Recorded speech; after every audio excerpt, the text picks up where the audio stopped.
بسم اللہ الرحمن الرحیم. ناظرین محترم، آج بہت اہم موضوع سخن ہے جس کے لیے شیخ عبدالحادی صاحب تشریف لائے ہیں. مسجد اقصیٰ کی تاریخ کے حوالے سے جو برننگ ایشو بنا پوری ورلڈ کے لیے، تھرڈ ورلڈ وار کا آج شاخ نامی ہو سکتا ہے. اس سلسلے میں ہم نے بڑا ریکویسٹ کی تھی شیخ سے، وہ انتہائی مصروف ہونے کے باوجود آج ہمارے درمیان موجود ہے، ان کا ہم شکر گزار ہے. یہ ماشاء اللہ گولڈ میڈلسٹ یونیورسٹی سعودی عربیہ سے اور جہاندیدہ شخصیت ہے پورے یورپ میں. ایک ایسی چیز ہے جس میں ہم کہہ سکتے ہیں کہ جو واقعی عالم دین ہے اور سنت پر عبور ہونے کے ساتھ ساتھ حالات حاضرہ پر یہ گہری نظر رکھتے ہیں. محترم شیخ عبدالحادی صاحب. السلام علیکم. الحمدللہ رب العالمین وصلی اللہ وسلم علی نبینا محمد وعلی آلہ وصحبہ اجمعین ومن تبعہ بإحسان الی یوم الدین. اما بعد.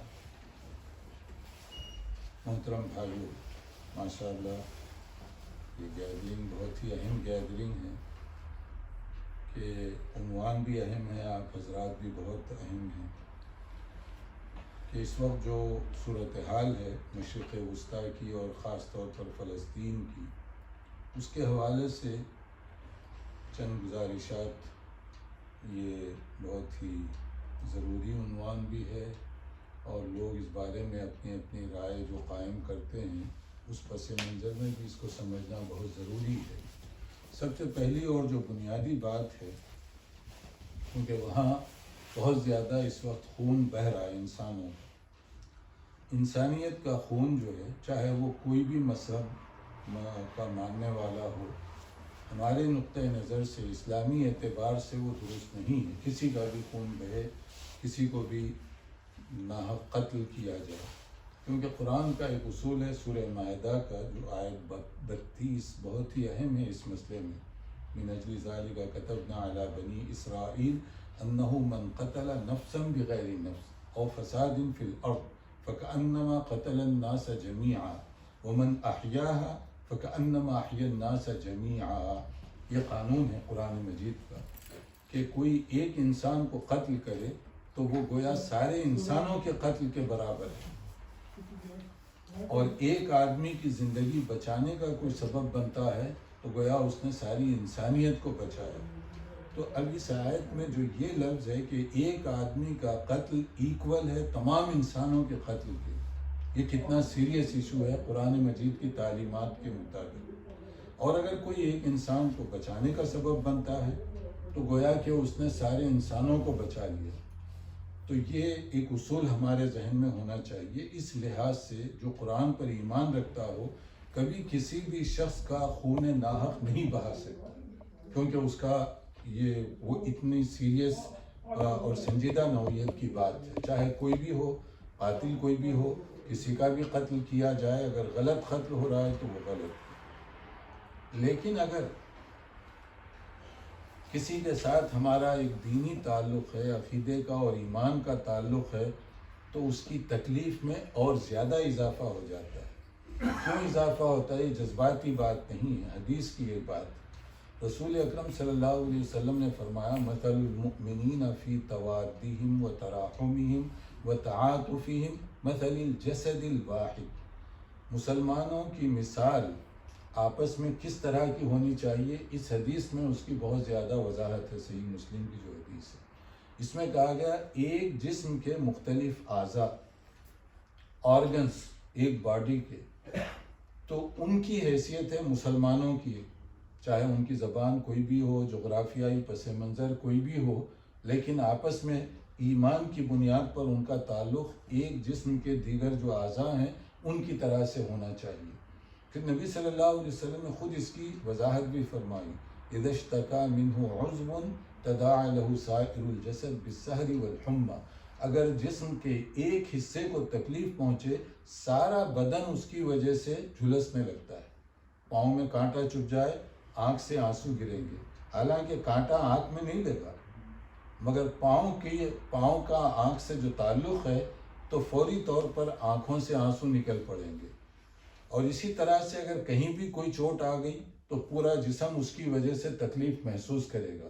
تو ہمارے نبی صلی اللہ علیہ وسلم نے یہ اگزامپل جو دی ہے امت مسلمہ کا آپس میں ربط کیا ہونا چاہیے، تو اس کو بہت ہم آسانی سے سمجھ سکتے ہیں کہ اتنا قوی ربط ہونا چاہیے کہ ایک کی تکلیف دوسرا اس کو اپنی دل میں محسوس کرے۔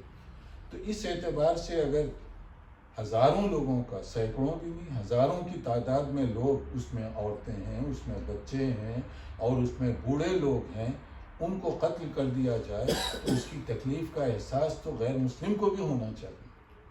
لیکن اگر کسی کا عقیدے اور ایمان سے تعلق ہے تو پھر تو وہ تکلیف اور بھی زیادہ ہو جاتی ہے۔ اگرچہ کہ قتل کسی کا بھی ہو، ہم اس کی سپورٹ نہیں کرتے، مگر ایمان اور عقیدے کی بنیاد پر تکلیف میں اور زیادہ اضافہ ہونے لگتا ہے۔ اب یہاں پر ہم دیکھیں کہ اس وقت جو صورتحال ہے اور مسجد اقصیٰ یا بیت المقدس سے ہمارا تعلق کیا ہے، تو اس کو اس طرح سے سمجھیے کہ تمام جو مشہور مذاہب ہیں جن کو دین ابراہیمی کے پیروکار سمجھتے ہیں، ابراہیمک ریلیجن یہاں بہت مشہور ہے، یونیورسٹی وغیرہ اکیڈمک اصطلاح اس میں یہی استعمال ہوتا ہے عام طور پہ، دین ابراہیمی کے پیروکار۔ اس میں 3 کو خاص طور پر شمار کیا جاتا ہے، مسلمان، یہودی اور عیسائی۔ یہ 3 کو دین ابراہیمی کے، یعنی اصل جو ہے حضرت ابراہیم علیہ السلام ہی اس کے مؤسس ہیں اور انہی سے یہ چل رہا ہے، یہ مطلب لیا جاتا ہے عام طور پر۔ اس کی اپنی تفصیل الگ ہے، مگر یہاں پر میں جو بتانا چاہتا ہوں کہ یہ تینوں جو مشہور مذاہب کے ماننے والے ہیں، ان تینوں کے نزدیک یہ جگہ مقدس اور محترم ہے۔ تینوں کے نزدیک کیوں محترم ہے؟ ایک گزارش وہ تینوں کے بارے میں۔ یہودیوں کے پاس یہ جگہ مقدس ہے اس لیے کہ یہاں قبۃ الصخرہ، ڈوم آف دی راک، آپ عام طور پر پیلی گنبد دیکھتے ہیں، تو پیلی جو گنبد ہے اس کے اندر ایک چٹان ہے، یعنی چٹان نیچرلی ہے، اس کے اوپر وہ بلڈنگ بنا دی گئی اور اس بلڈنگ کے اوپر وہ گنبد ہے۔ عام طور پر بیت المقدس، مسجد اقصیٰ وغیرہ کے حوالے سے یہ تصویر دکھائی جاتی ہے۔ اصلاً یہ تصویر ہے قبۃ الصخرہ کے اوپر، مسجد اقصیٰ کی نہیں ہے۔ مسجد اقصیٰ کی عمارت اس کے آگے ہے جو عام طور پر تصویر میں یا پکچر وغیرہ میں وہ دکھائی نہیں جاتی۔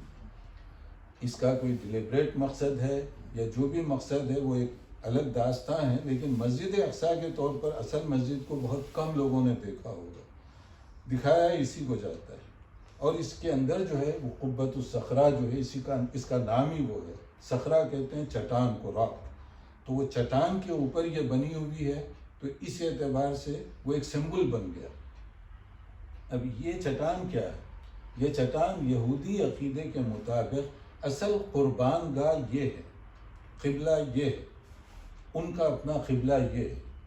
نمبر 1 تقدس کا ایک سبب یہودیوں کے پاس، اور دوسرا ان کے اپنے نظریے کے مطابق ابراہیم علیہ السلام نے اپنے بیٹے کی جو قربانی کی تھی یا کرنے کے لیے تیار ہو گئے، وہ اس چٹان پر تھی، تو اس لحاظ سے وہ ان کے نزدیک دوسرا سبب ہوا مقدس ہونے کا، کہ اسحاق علیہ السلام کی قربانی حضرت ابراہیم دینے کے لیے وہاں گئے، اصل میں وہ ہے قربانی کی جگہ۔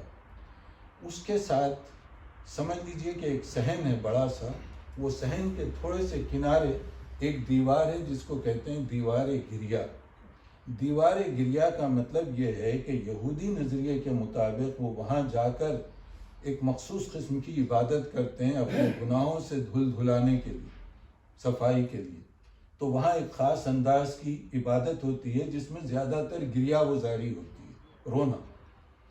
تو یہ بنیادی چند اسباب ہیں جن کی وجہ سے یہ جگہ یہودیوں کے نزدیک بہت ہی زیادہ مقدس ہے۔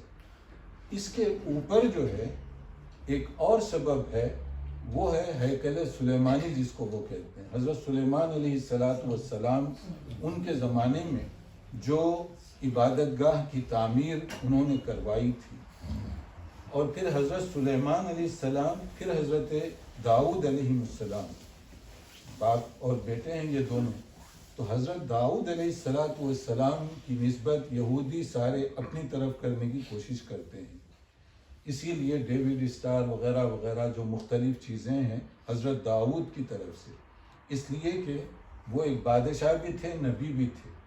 تو اس لحاظ سے، اور پھر اللہ تعالیٰ نے ان پر زبور نازل فرمائی تھی. تو یہ وہ ساری چیزیں ہیں جس کی وجہ سے وہ حضرت داؤد کی طرف اپنی نسبت کرنا خاص طور پر ضروری سمجھتے ہیں. یہ چند بنیادی اور موٹے موٹے کچھ اسباب ہیں جن کی وجہ سے یہودیوں کے نزدیک وہ مقدس ہے کہ داؤد علیہ السلام وہیں پر آئے، حکومت ان کی وہیں سے تھی. سلیمان علیہ السلام جن کی بہت بڑی حکومت تھی وہ بھی وہیں سے تھی.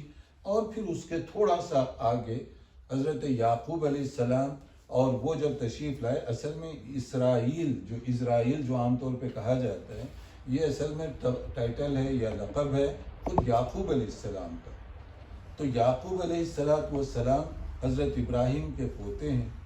تو حضرت ابراہیم علیہ السلام، پھر ان کے بیٹے حضرت اسحاق، پھر حضرت اسحاق کے بیٹے حضرت یعقوب، پھر حضرت یعقوب کے بیٹے حضرت یوسف علیہ السلام. تو اسرائیل جو نام ہے وہ حضرت یعقوب علیہ السلام کی طرف اس کی نسبت ہے. تو یہ پس منظر ہے. اس پس منظر کو اس لیے میں بتا رہا ہوں تاکہ ہمیں معلوم ہو کہ یہودی اس کو کیوں زیادہ اہمیت دیتے ہیں. یہ چند موٹے اسباب ہیں اس کی وجہ سے. اب دوسرے نمبر پر نصارہ، کرسچنز، عیسائی، وہ اس کو کیوں اہمیت دیتے ہیں؟ ان کے نزدیک بھی یہ جگہ بہت اہم ہے. اس کی وجہ کیا ہے؟ اس کے دو بڑے سبب ہیں. ایک سبب اس کا یہ ہے کہ حضرت زکریا علیہ السلام کی زیر نگرانی حضرت مریم ایک عرصے تک وہیں پر رہیں، عبادت گزاری کرتے ہوئے، عبادت میں مصروف وہیں پر رہیں. وہ حضرت زکریا کی زیر نگرانی رہیں. اور پھر اس کے بعد میں قرآن مجید میں جو بھی واقعات بتائے گئے کہ کس طریقے سے ان کی وہاں پر پرورش ہوئی، کس طرح سے وہ ایک جگہ پر رہتی رہیں، وغیرہ وغیرہ. تو اس اعتبار سے کرسچنز کے نزدیک کیونکہ حضرت مریم کا مقام بہت اونچا ہے، تو حضرت مریم نے عبادت میں ایک زندگی کا وقت یہاں پر گزارا. پھر حضرت زکریا علیہ السلام وہ اس کے نگران اعلیٰ تھے، اور انہی کی نگرانی میں حضرت مریم وہاں پر رہیں. پھر اس کے بعد میں جو معجزاتی طور پر ان کے ہاں عمل ہوا، پھر اس کے بعد میں ولادت ہوئی حضرت عیسیٰ علیہ السلام کی، جس کو قرآن کریم میں سورہ آل عمران اور سورہ مریم کے اندر بہت تفصیل کے ساتھ بیان کیا گیا. مگر اس میں جو ایک مختصر سی چیز ہے جو اس وقت بتانے والی ہے، وہ یہ کہ حضرت مریم، ان کی اتنی پاک دامنی عفت اور عصمت ہے کہ جو قرآن مجید میں بتائی گئی ہے سورہ مریم کے اندر اور پھر سورہ آل عمران کے اندر، اتنی زیادہ ہے کہ اسلام کے جو ابتدائی زمانے میں جب صحابہ کا ایک طبقہ گیا تھا حبشہ، ایتھیوپیا، اور وہاں کا جو حکمران کرسچن تھا، اور اس نے پوچھا تھا کہ تم جو ہے ہمارے دین کے بارے میں، یعنی عیسائیت کے بارے میں، کرسچینٹی کے بارے میں تمہارا کیا نظریہ ہے؟ تو حضرت جعفر رضی اللہ تعالیٰ عنہ نے وہاں قرآن کی تلاوت کی تھی کہ ہمارا نظریہ کیا ہے، قرآن کی ان آیتوں سے تم سمجھو. تو وہ سورہ مریم کی آیات. تو یہ سننے کے بعد اس نے، صحیح بخاری میں بہت تفصیل کے ساتھ یہ واقعہ ہے، اس نے زمین سے ایک تنکا کاڑی چھوٹی سی وہ اٹھائی، اور اس کے بعد کہا کہ میں اگر چاہوں کہ حضرت مریم کی شان میں جو کچھ بتایا گیا ہے یعنی قرآن میں، اس میں یہ کاڑی کے برابر اضافہ کرنا چاہوں تو میں نہیں کر سکوں. یعنی قرآن نے جو بتایا یہ اتنا اعلیٰ بتایا ہے کہ اس سے بہتر کا ہم تصور بھی نہیں کر سکتے. ہم تو سمجھتے تھے کہ مسلمان ہمارے جو انبیاء ہیں یا اور جو مقدس ہستیاں ہیں ان کی ریسپیکٹ نہیں کرتے، یہ تو ہم سے زیادہ ریسپیکٹ کرتے ہیں. قرآن تو ان کی عظمت، عفت اور عصمت کی جو بات بتا رہا ہے، ہم کرسچن وہ نہیں بتا سکتے جو قرآن مجید میں ذکر کیا گیا. تو اس میں پوائنٹ یہ ہے کہ حضرت مریم کو ہم کس انداز سے دیکھتے ہیں، وہ بتانے کے لیے کہ وہ انتہائی عصمت اور عفت کا پیکر تھی. معجزاتی طور پر اولاد ہوئی ان کے یہاں. اور پھر اس کے بعد میں لڑکے کی بات جو ہوئی کہ جب وہ حمل سے ہوئی تو وہ بھی پریشان ہو گئی. اس کے بعد وہ ایک جگہ وہاں سے گئی. قرآن مجید میں کہا گیا مکان شرقیہ مشرقی جانب مسجد جو تھی، ظاہر ہے کہ مسجد اس زمانے میں اس انداز کی نہیں تھی لیکن جگہ وہی تھی جہاں وہ رہتی رہی. تو وہاں سے ایک کنارہ سمجھے، مشرقی کنارہ، وہاں پر وہ گئیں، جس کو آج کل کہتے ہیں بیت لحم.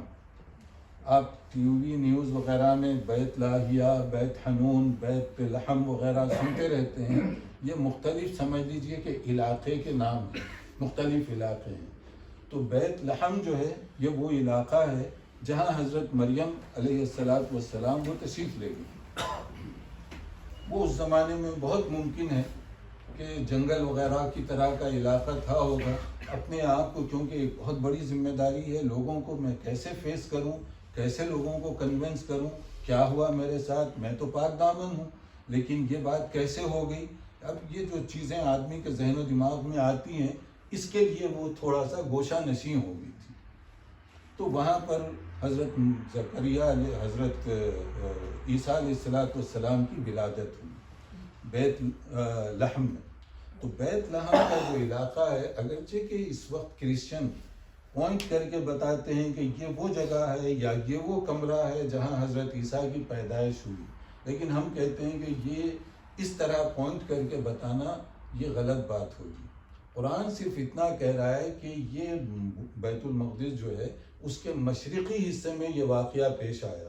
تو مشرقی حصہ چند قدم پر بھی ہو سکتا ہے، چند میٹر پر بھی ہو سکتا ہے، 1 فرلانگ 2 فرلانگ پر بھی ہو سکتا ہے. ہم وہ جگہ کے بارے میں تو نہیں بتا سکتے کہ ایگزیکٹلی یہاں حضرت عیسیٰ پیدا ہوئے علیہ السلام. ہم یہ کہہ سکتے ہیں کہ اسی احاطے میں ان کی پیدائش ہوئی. اب اس لحاظ سے حضرت عیسیٰ، حضرت مریم، حضرت زکریا اور ان کا سارا خانوادہ، اس لحاظ سے یہ جگہ کرسچینٹی کے نزدیک بہت ہی معتبر اور مقدس ہوئی. یہ اس کا ایک بنیادی سبب ہے. اور بھی بعض دوسرے اسباب ہیں، لیکن میں ایک پوائنٹ صرف تاکہ ذہن میں رہے کہ کیوں یہ لوگ اس کو مقدس سمجھتے ہیں. دسمبر میں بیت لحم جو ہے اس کے اندر دنیا بھر سے کرسچن جمع ہوتے ہیں، کیونکہ عام جگہوں پر تو صرف کرسمس ایک سیلیبریشن کے انداز کا ہے، اصل تو وہاں پر ہے. ابھی سے وہ لوگ یہ بحث شروع کر دی ابھی سے کہ یہ اگر جنگ اس طرح سے چلتی رہی تو دسمبر کا کیا بنے گا، کرسمس فیسٹیول کا کیا بنے گا، اور ہمارا جو سالانہ جو جمع ہونے کا موقع ہے وہاں پر ہم کیسے جمع ہو سکیں گے وغیرہ وغیرہ. تو یہ ساری چیزوں کو سامنے رکھتے ہوئے آپ اندازہ کریں کہ کرسچنز کے نزدیک وہ جگہ کیوں مقدس اور محترم ہے. پھر دوسرا اس کا سبب، اس سے تھوڑا سا آگے چلے جائیں تھوڑا سا، تو وہاں پر ایک چرچ ہے، تو اس کو جو ہے کنیسۃ القیامہ کہتے ہیں، یعنی ریزوریکشن، چرچ آف ریزوریکشن. یعنی کیا ہے اس کا مطلب؟ اس کا مطلب یہ ہے کہ حضرت عیسیٰ علیہ السلام کو جب مخالفین نے پھانسی دینے کا ارادہ کیا، ان کے حساب سے، یہ کرسچینٹی میں یہ بات ان کے حساب سے کر رہا ہوں، کرسچینٹی کے حساب سے حضرت عیسیٰ علیہ السلام کو پھانسی پر لٹکا دیا گیا، اور اس کے بعد 3 دن وہ وہاں رہے، پھر اس کے بعد میں آسمان پر ان کو اٹھا لیا گیا. تو آسمان پر اٹھانے کی حد تک ہم اور وہ اتفاق کرتے ہیں، مگر اختلاف کیا ہے؟ ہم کہتے ہیں کہ ان کو پھانسی نہیں دی گئی، کیونکہ قرآن کہہ رہا ہے وَمَا قَتَلُوهُ وَمَا صَلَبُوهُ وَلَٰكِنْ شُبِّهَ لَهُمْ. نہ انہوں نے قتل کیا، نہ سولی پر لٹکائے، لیکن کنفیوژن ہو گئی تھی، مس انڈرسٹینڈنگ ہو گئی. اس وقت جو گڑبڑ اور فتنہ مچا، تو اس وجہ سے گڑبڑ ہو گئی، تو ان لوگوں نے سمجھا کہ یہ ہم نے حضرت عیسیٰ کو ہی پھانسی لگا دی. قرآن کہتا ہے کہ نہیں لگائے، اللہ تعالیٰ نے ان کو محفوظ حالت میں اٹھا لیا، اور اللہ قادر مطلق ہے، وہ جیسے چاہے کر سکتا ہے. پھر ہمارا ایمان اور عقیدے کا ایک حصہ ہے کہ وہ قیامت سے پہلے نازل ہوں گے، حضرت عیسیٰ علیہ السلام. تو یہ وہ چرچ آف ریزوریکشن ہے جو اس کے بالکل قریب ہے. اس کے بارے میں عیسائیوں کا جو عقیدہ ہے وہ یہ چرچ ہے، یا وہ وہاں پر ایک چبوترا جیسے بنا ہوا ہوتا ہے، تو وہ بنا ہوا ہے. اس کے بارے میں کہتے ہیں کہ یہاں ان کی ڈیڈ باڈی رکھی ہوئی تھی، اور اس کے بعد 3 دن کے بعد یہاں سے اوپر اٹھا لی گئی. تو آج بھی ان کے نزدیک یہ بہت ہی مقدس ترین چیز ہے. یہاں ایک دلچسپ چیز میں بتاتا ہوں، کیونکہ کچھ ماشاءاللہ پڑھے لکھے جو لوگ ہیں ان کی دلچسپی کے لیے. بعض لوگ مسلمانوں میں اختلاف دیکھ کر سمجھتے ہیں نا کہ ہم لوگ آپس میں لڑتے ہیں، کرسچینٹی میں اس سے زیادہ اختلاف ہے، یہودیوں میں اس سے زیادہ اختلاف ہے، لیکن ہمارے اختلاف کو بہت ہوا دی گئی تو ہم سمجھتے ہیں کہ آپس میں یہ گروپ بندی، فرقہ واریت وغیرہ وغیرہ، بے شک یہ اچھی چیزیں نہیں ہیں، لیکن یہاں میں بتاتا ہوں چونکہ چرچ آف اس کا قیامہ کا ذکر آیا تو اس حوالے سے کنیسۃ القیامہ، ریزوریکشن، کہ دوبارہ جو ان کو اٹھا لیا گیا، ہمارے عقیدے کے مطابق اللہ تعالیٰ نے ان کو زندہ محفوظ حالت میں اٹھایا اور قیامت کے پہلے وہ دوبارہ تشریف لائیں گے، یہ ہمارا عقیدہ ہے۔ یہ جو چرچ ہے ابھی بھی اس وقت کی میں تاریخ بتا رہا ہوں، یہ جو چرچ ہے عیسائیوں کے نزدیک انتہائی مقدس چرچ ہے، کیونکہ یہاں ان کی پوری تاریخ ہے نا کہ حضرت عیسیٰ یہاں سے اٹھائے گئے، 3 دن یہیں پر رہے، پھر اس کے بعد میں آئیں گے وہ وغیرہ وغیرہ، تو اس کی بہت زیادہ اہمیت ہے۔ مگر دلچسپ چیز یہ ہے کہ یہ چرچ جب بند کرتے ہیں رات میں تو اس کی چابی آج بھی، اس کی چابی مسلمانوں کے پاس رکھی جاتی ہے، یعنی کوئی کرسچن کمیونٹی کو نہیں دیتا وہ چابی اس کو رکھنے کے لیے، ان کے پاس اتنی آپس میں ٹسل ہے یا اختلاف ہے کہ وہ برداشت نہیں کرتے کہ یہ ہم ان کو دے دیں یا وہ انہیں دے دیں یا کسی اور گروپ کو دیں، چابی اس کا کلید بردار مسلمان ہے اور مسلمان آ کر ہی وہ کھولتا ہے صبح۔ تو یہ میں اس لیے بتا رہا ہوں تاکہ لوگوں کو معلوم ہو کہ کرسچینٹی میں بھی کتنے جھگڑے اور کس کس قسم کے جھگڑے ہیں، اور ابھی بھی یہ گئے گزرے حالات میں بھی مسلمانوں کو کس روپ میں ان کا مذہبی طبقہ دیکھتا ہے۔ یہ ہو گئی نصارہ کی بات۔ اب آئیے مسلمان اس کو کیوں مقدس سمجھتے ہیں وہ سمجھنے کے لیے، مسجد اقصی اور اس کے گرد و نواح۔ سب سے پہلی اور بنیادی بات، مسلمان تمام انبیاء کرام پر ایمان رکھتے ہیں، لا نفرق بین احد منہم۔ ایمان کے مسئلے میں ہم فرق نہیں کرتے، یہ موسیٰ پر ہم ایمان لائیں گے، عیسیٰ علیہ السلام پر ایمان نہیں لاتے، یہ ہمارے لیے جائز نہیں۔ مسلمان کے لیے ضروری ہے کہ وہ تمام انبیاء کرام پر ایمان رکھے، یہ ہمارا ایمان ہے، اور جب ہم ایمان رکھیں گے تو ان سب کا احترام اور ریسپیکٹ بھی بجا لائیں گے، کیونکہ یہ ہو نہیں سکتا کہ ابراہیم علیہ السلام کو اللہ کا نبی کہیں اور ان پر ایمان بھی رکھیں اور ان کی توہین کریں، یہ کوئی نہیں کر سکتا۔ تو مسلمان ہونے کے لیے یہ دونوں باتیں ضروری ہیں، ایمان اور ایمان کے نتیجے میں ان کے ساتھ محبت اور ادب کا معاملہ، احترام کا معاملہ۔ تو جو سبب ہے اس جگہ کو مقدس سمجھنے کا یہودیوں کے ہاں، کہ وہاں پر حضرت داؤد آئے، وہاں پر حضرت سلیمان آئے، وہاں پر حضرت یعقوب علیہ السلام اور دیگر انبیاء کرام آئے، اور وہاں پر جو ہے اسحاق علیہ السلام وغیرہ وہ بھی تشریف لائے وغیرہ وغیرہ، تو وہ سارے انبیاء پر ہمارا ایمان ہے، ان سب پر ہم بھی ایمان رکھتے ہیں، محبت کا اظہار کرتے ہیں۔ تو اس کا مطلب کیا ہوا، جو یہودیوں کا ریزن ہے مقدس ہونے کا، وہ ہمارا بھی ریزن ہوا، تمام انبیاء کی ہم عزت اور احترام کرتے ہیں۔ نمبر 2، حضرت عیسیٰ علیہ السلام، حضرت مریم، حضرت زکریا وغیرہ وغیرہ، جو کرسچن ان کی محبت کرتے ہیں، ہم ان پر بھی محبت کرتے ہیں۔ قرآن میں اس کا ذکر کیا گیا، قرآن میں احترام کے آداب بتائے گئے ان کے لیے۔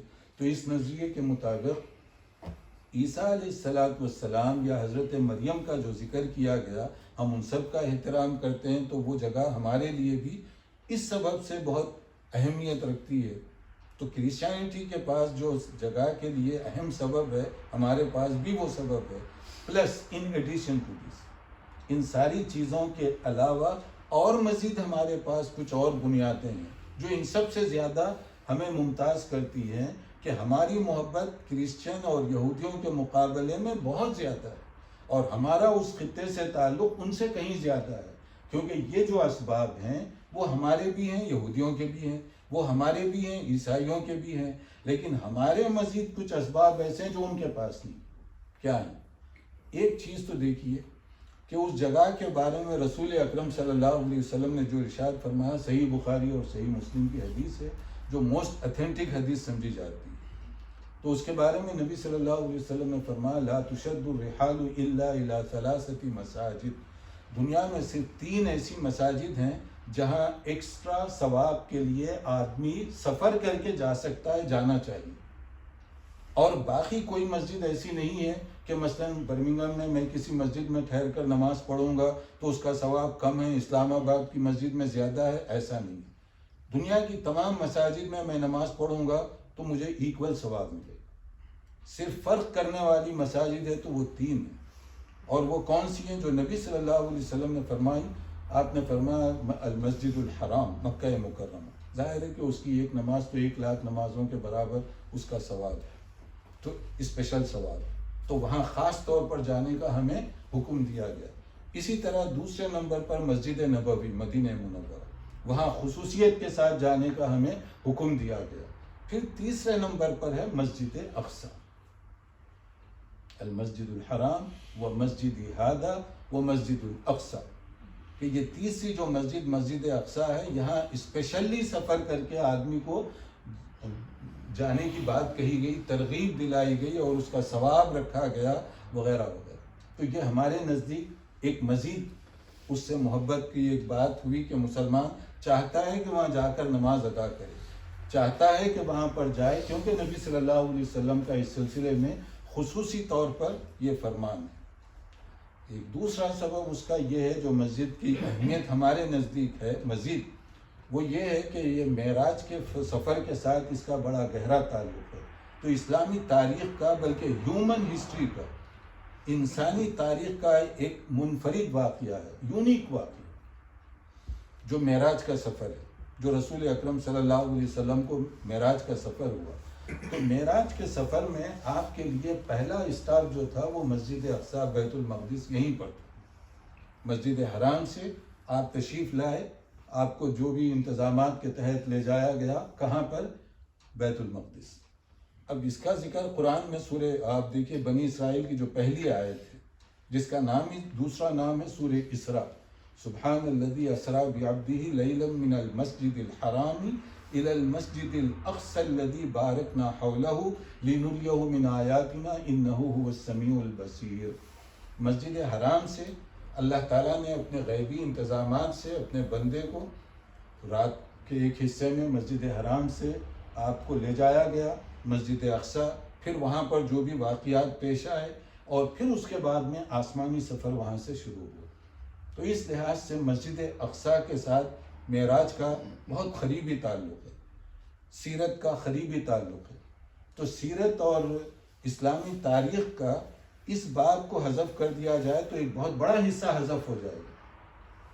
تو اس لحاظ سے ہمارے نزدیک اس کی اہمیت اور بڑھ جاتی ہے. پلس اس کے علاوہ جو اور دیگر جو انبیاء کرام اور جن کا اس میں نے ذکر کیا، ان کے علاوہ اور بہت سارے انبیاء کرام جو تشریف لاتے رہے، ان کی حساب سے بھی ہمارا اس کے ساتھ ایک بڑا گہرا تعلق ہے. یہ یہاں تک جو ہے چند موٹی موٹی میں نے باتیں بتائیں تاکہ یہ اچھی طرح سمجھ میں آ جائے کہ بیت المقدس اور مسجد اقصی کی حیثیت، یہ تمام جو مشہور مذاہب ہیں ان کے نزدیک کیا ہے، یہودیوں کے نزدیک کیا ہے، کرسچنز کے نزدیک کیا ہے، اور ہمارے نزدیک کیا ہے. اب اس کے بعد میں دیکھیے کہ مسجد اقصی یا اس کا جو اطراف و اکناف کا جو بھی حصہ ہے، اور اس کے بعد جو ہے جو کچھ حالات پیش آئے وہاں پر، اور جو کچھ سچویشن وہاں پر بنا دی گئی ہے اس وقت جو صورتحال ہے، اس میں چند باتیں جو عبرت کی ہیں اس کو بھی ہم ذہن میں رکھیں. عبرت کی جو باتیں ہیں اس میں سے دیکھیے کہ ایک تو یہ ہے کہ ان میں بہت سارے لوگوں کا جو ایمانی جذبہ اور ولولہ ہے. ہماری جو تاریخ ہے، اسلامی تاریخ، سیرت کے واقعات، اس کا ایک حصہ انہوں نے تازہ کر دیا یا زندہ کر دیا عمل کے ذریعے سے. کس طرح سے؟ قرآن کریم میں دیکھیے کہ ایک واقعہ جو مختلف غزوات کا جو پس منظر بتایا گیا، غزوہ بدر ہے، احد ہے، خندق ہے، وغیرہ وغیرہ، مختلف چیزوں کا غزوے جو نبی صلی اللہ علیہ وسلم کی موجودگی میں پیش آئے. سورہ آل عمران کی ایک آیت ہے، آیت 173 173.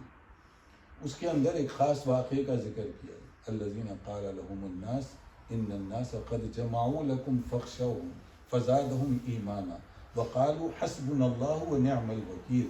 جب مسلمان صحابہ کرام کو ڈرایا گیا کہ تمہارے خلاف مشرکین جمع ہو کر اکٹھے حملہ کرنے کے لیے آ رہے ہیں، ڈر جاؤ، بچ جاؤ، اپنی حفاظت کر لو، یہ خوف زدہ کرنے کی کوشش کی گئی. تو انہوں نے کیا کہا؟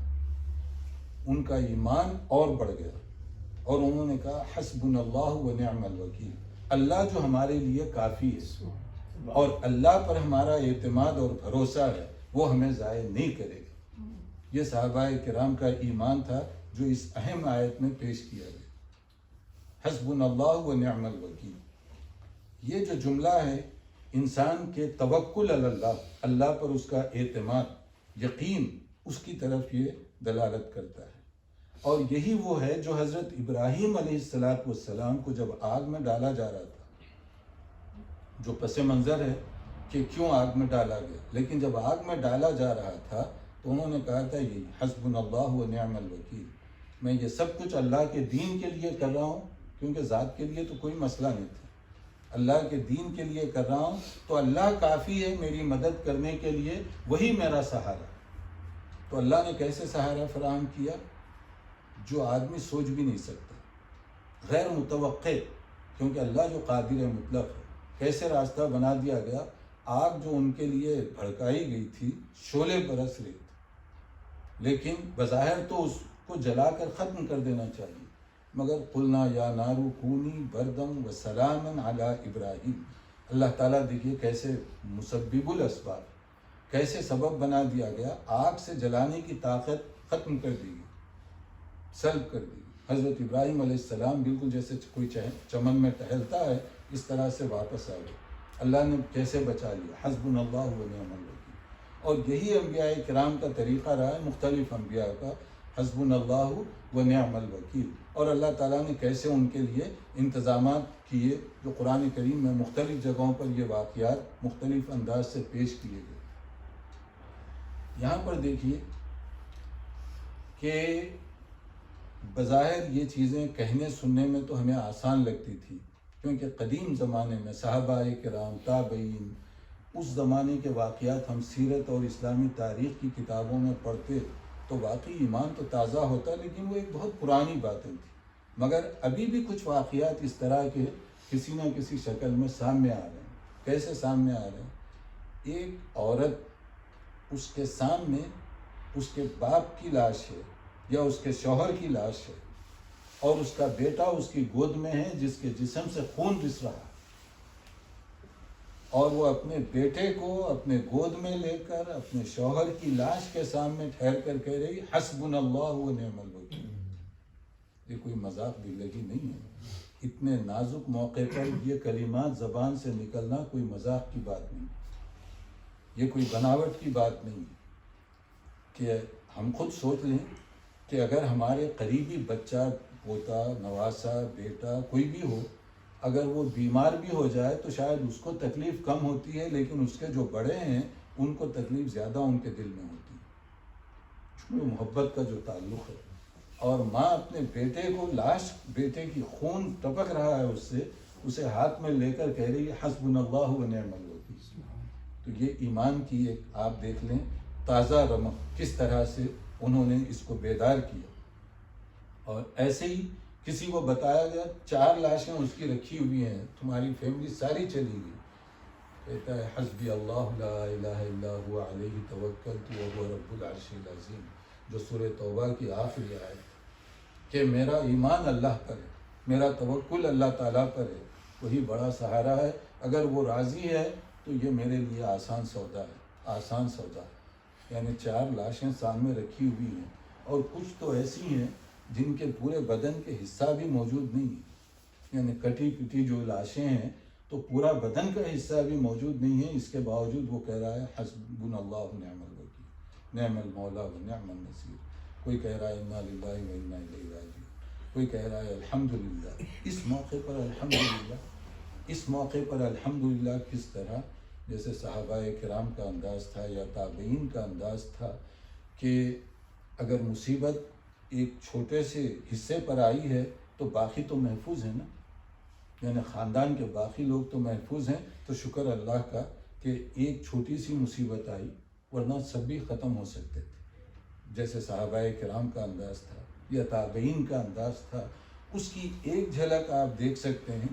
یہ نہیں کہ میں صحابہ سے کوئی موازنہ کر رہا ہوں، لیکن اس حیثیت سے غور کرنے کی جو بات ہے کہ کئی لاشیں سامنے پڑی ہوئی ہیں اور وہ کئی لاشوں کے سامنے جو ہے ٹھہر کر وہ حسبی اللہ کہہ رہے ہیں. کوئی جو ہے حسبنا اللہ و نعم الوکیل پڑھ رہا ہے, کوئی الحمدللہ کہہ رہا ہے. اگر اللہ تو راضی ہے تو یہ ساری چیزیں میرے لیے آسان ہیں. تو یہ ایمان جو ہے نا, ان کا کس درجے اللہ تعالیٰ پر ہوگا, کس درجے کا توکل ان کا اللہ تعالیٰ پر ہے, یہ چیز سمجھنے کی ہے. ہم سب کے لیے اس میں گویا کہ دعوت فکر ہے.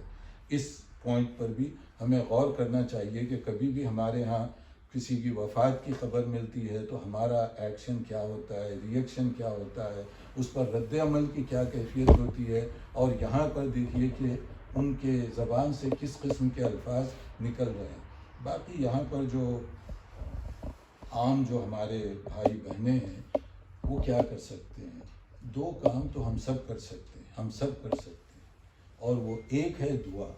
دعا ایک مسلمان کے لیے بہت بڑا ٹول ہے, مضبوط سہارا ہے, ہمارے اور اللہ رب العالمین کے درمیان تعلق کو مضبوط کرنے کا ذریعہ ہے. اور مسلمان کے لیے دعا یہ جو ہے نا ایک پاورفل ہتھیار ہے. اور اللہ تعالیٰ ایسے بندوں کو پسند فرماتے ہیں جو دعا کریں, اور جو دعا نہیں کرتے ان کو کہا گیا کہ وہ مغرور اور متکبر ہیں, جو مانگنا نہیں چاہتے اللہ تعالیٰ سے. تو اللہ ان بندوں کو پسند فرماتا ہے جو دعا کریں, جو اس کے ساتھ اپنے تعلق کو مضبوط کریں. تو اسی کے لیے دیکھیے قرآن کریم میں جیسے مختلف جگہوں پر کہا گیا ان الذین یستکبرون عن عبادتی سیدخلون جہنم داخرین, کہ جو لوگ نہیں مانگتے اللہ سے گویا وہ مغرور متکبر لوگ ہیں. اللہ تعالیٰ ایسے مغرور لوگوں کو قیامت کے دن ذلیل کر کے جہنم میں داخل کرے. تو مانگنے والوں کو اللہ پسند فرماتا ہے. تو اب ہم دعا تو اللہ سے کر سکتے ہیں ان لوگوں کے لیے, کیا معلوم کہ اللہ تعالیٰ کس کی دعا جلدی قبول فرمائے. تو لیکن دعا کے لیے ایک جو اہم چیز ہے وہ سنجیدگی چاہیے. دعا ایک روٹین کے طور پر ہوتی ہے, ایک سنجیدہ اخلاص کے ساتھ دعا ہوتی ہے. اخلاص کا تعلق میرے اور رب العالمین کے درمیان ہے. تہجد میں اٹھیے مثلا 2 رکعت 4 رکعت پڑھیے, پھر آپ درد دل سے دعا کیجیے. یہ جو ہے فارمیلٹیز کی دعا کا کوئی فائدہ نہیں. دعا میرے اور رب العالمین کے درمیان عرض و مناجات کا نام ہے, ایک ریکویسٹ کا نام ہے. اور جیسے حدیث میں کہا گیا وَاعْلَمُوا أَنَّ اللَّهَ لَا يَقْبَلُ مِنْ قَلْبٍ غَافِلٍ لَاهٍ, اللہ تعالیٰ ایسے لوگوں کی دعا نہیں قبول کرتا جو غفلت کے ساتھ کیئرلیس ہیں اور وہ زیادہ سنجیدہ نہیں ہیں. تو اللہ تعالیٰ ان کی دعا نہیں قبول فرمائے گا. تو اسی لیے ہمیں آداب میں یہ بات بتائیے ادعوا اللہ وانتم موقنون بالاجابہ, دعا جب کرو تو یقین رکھو کہ اللہ قبول کرنے والا ہے. اس یقین کے ساتھ مانگو گے تو اللہ تعالیٰ قبول کرے گا. یعنی توجہ چاہیے دعا کے لیے, اخلاص چاہیے. تو وہ تہجد کا وقت ہے یا کبھی ہم تنہائی میں بیٹھے ہوئے گھر میں ہیں 2 رکعت نفل پڑھیں, پھر اس کے بعد ان لوگوں کے لیے دعا کریں جو کچھ ان کے اوپر اس وقت ایک افتاد آئی ہوئی ہے, جو کچھ ایک مصیبت آئی ہوئی ہے, اس کے لیے دعا کی شدید ضرورت ہے. اور دوسرا جو ہے وہ مالی مدد کوئی بھی کہیں سے بھی کی جا سکتی ہے. ان لوگوں کے لیے جو کھانے کے لیے وہ فقیر نہیں ہیں, وہ بھیک نہیں مانگ رہے, لیکن ہمارا جو ان کے ساتھ تعلق ہے کہ جن لوگوں کو ایک دن گزر جاتا ہے صرف پینے کا صاف پانی میسر نہیں آ رہا, پینے کا پانی صاف پانی تک میسر نہیں آ رہا, اس کے لیے بھی اتنی زیادہ وہ شرائط ہیں کہ وہ ساری شرائط کے بعد وہ پانی اندر جا رہا ہے ان کا. تو اب یہ پانی پینے سے بھی جو ہے ان کے لیے بہت پریشانی ہے, پینے کے پانی کو حاصل کرنے میں, دواؤں کے لیے. تو یہ وہ چیزیں ہیں جو انسانی ہمدردی کی بنیاد پر تو ہر ایک کو کرنا چاہیے. کھانے کا مسئلہ, کپڑوں کا مسئلہ ان کے لیے, اور دواؤں کا مسئلہ, علاج معالجے کا مسئلہ, یہ تو ان کی سب کی ضرورت ہے, جو آدمی بھی جو کر سکتا ہے. تو یہ ہے خلاصہ مسجد اقصیٰ اور بیت المقدس کے ساتھ ہمارا جو تعلق ہے. تو اس سے ایک جو بات ہے کہ عام طور پہ جو میں نے کہا کہ راک آف دی جو ڈوم آف دی راک جس پہ عام طور پر ہم گفتگو کرتے ہیں, اس کے آگے مسجد اقصیٰ ہے, ایک احاطہ ہے, اسی احاطے میں پہلے بیت المقدس ہے, اس احاطے کے دوسری طرف جو ہے مسجد اقصیٰ ہے جس کا ذکر قرآن کریم میں کیا گیا. تو ہمارے نزدیک دونوں کی اہمیت ہے. اللہ سمجھنے کی توفیق عطا فرمائے، اللہ تعالیٰ ان کی مدد فرمائے، ان پر فتح و نصرت کے دروازے اللہ تعالیٰ کھول دے۔